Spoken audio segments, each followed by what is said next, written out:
এবং জমির বাইরে যদি মানে রাস্তায় যদি ময়লা ফেলে রাখা হয়, তাহলে যদি আমরা এই ব্যাপারে দেখি বা কেউ যদি কমপ্লেন করে, এই ব্যাপারে বাজার কমিটি আপনাদের ব্যাপারে এটা পানিশমেন্ট করবে। ঠিক আছে,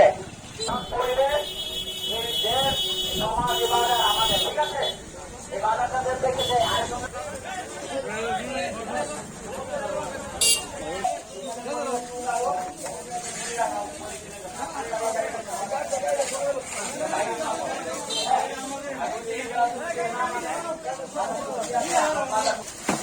এরা দোকানের মাল তোমাদেরও করতে পারে না।